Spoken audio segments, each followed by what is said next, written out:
Okay, so we're looking at the C box here. This is the easiest, and we're going to get involved with the modes here.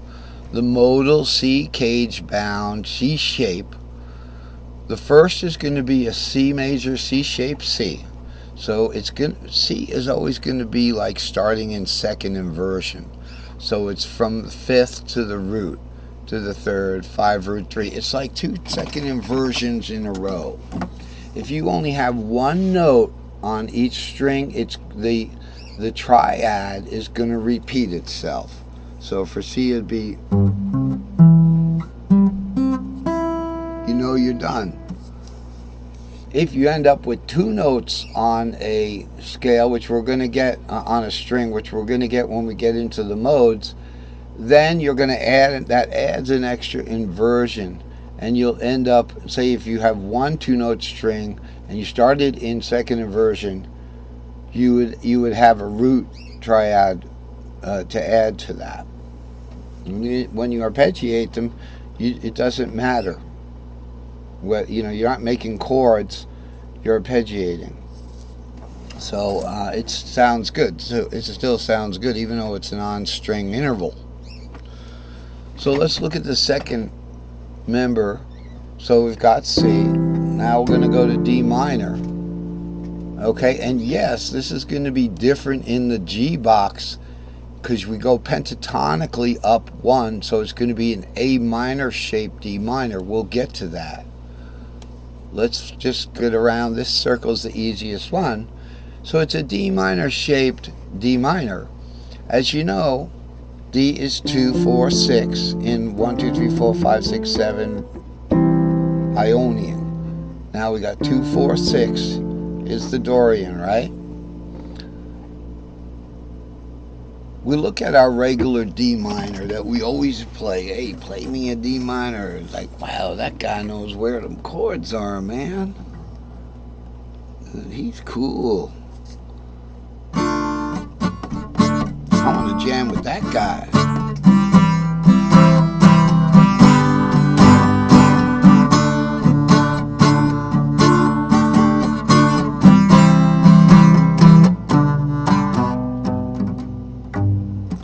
Well, anyway, choosing which strings to play sometimes can give your, give your chords more meaning. So that's your D minor up there. Sorry, we got a little into it there. But what's going on? Now that's the top strings. Now I guess using the same logic that I had just said, you're going to see the same inversion on the top and bottom 3 strings as long as you've got only one note. So we have here 6 to 4, 25 or 6 to 4. Okay, if it was late then, what is it now? Okay, so we're going to do a 6 to 4 on the bottom too, wouldn't we? It seems like we should be, because there's a 6 to 4 right there. Why do we not have that?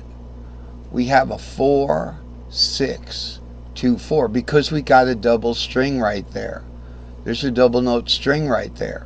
So that just adds another inversion. So really the D minor modal cage bound arpeggio is 4, 6, 2, 4, 6, 2, and then an extra inversion added 6 to 4. Okay, but here's root. So 4, 6, 2 isn't root, it's first inversion. So D minor is first inversion. Alright, so that's how that played, and you can get various ways. You can just play the D minor as you always know it, or you look at the bottom string and look where is the scale tone number that this starts. It doesn't start on the 5th, okay, because Dorian is 2, 4, 6. It's even numbers. So it's not the 3rd, it's not the 5th, it's the 4th. Now another way to look at it is the parent key of D minor, or the second minor, is the 4th major. The 4th major is an E shape here. 4, 5, 6, root 2, 4, 5, 6. Root 2, 4, 5. but that's going to give us the fifth, right? You're looking at the E-shaped fourth here. Okay, that fourth has the fifth as its second pentatonic. So you're going to do like this. Sounds kind of gothic. So I don't suggest necessarily substituting the parent major, the modal parent major, but it's a good thing to do. So Phrygian, which is the E minor, which is the third over here, it's an E minor shaped E minor. So we're certainly going to be looking at a 7-3-5 there. Okay, because there's your minor third. It's second inversion, so there's the fifth of Phrygian is the B, going up to the E, and then minor third to the fifth. All right. Now that would start on the 5 or maybe the 3. So we're going to have extra inversions there. So one way to look at it is be comfortable using on string intervals when we're doing modes or modal arpeggios, Okay, that'd be like, this would be down here. Bum, bum, bum, bum, bum, bum, bum. And then a fifth. Okay, so that goes up to the fifth there. So from the 3 to the 5 is bum, bum, bum, bum, bum, bum, bum, bum. Okay, now that looks like a G shape, so yeah, you can substitute the G, the parent modal fifth for the Phrygian third. So instead of going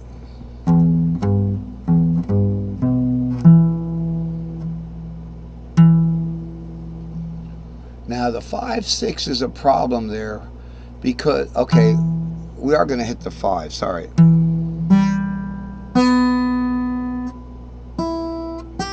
Let's try that again.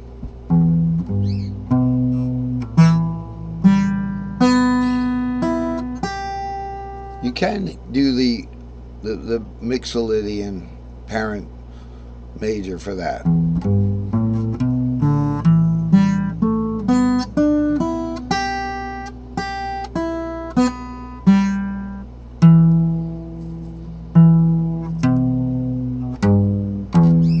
Okay, so that's the modal third. And then the fourth is, of course, the fourth. There's no substitution for a major.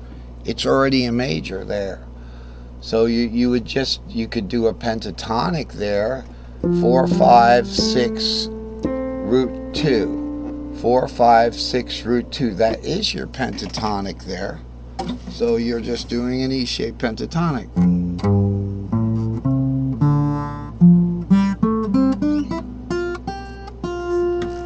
Okay, so it'd be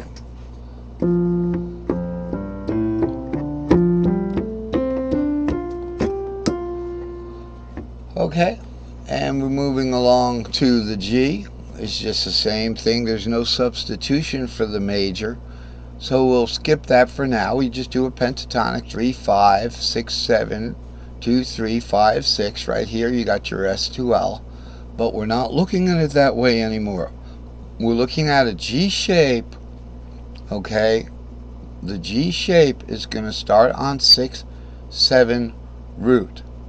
Now, but this is a G shape 5. So the 5 is 5, 7, 3. Okay, so you have to know your G shape 3, 5, 7. Okay, 5, 7, 3. Now notice that when we're making a G shape here, we're not going to the second as we usually do with an open G string. We want to go to the third there. Okay, my bad. We're going to the second there. The second being the fifth of G. So that's an easy one, and we're going to talk about the A minor in a minute.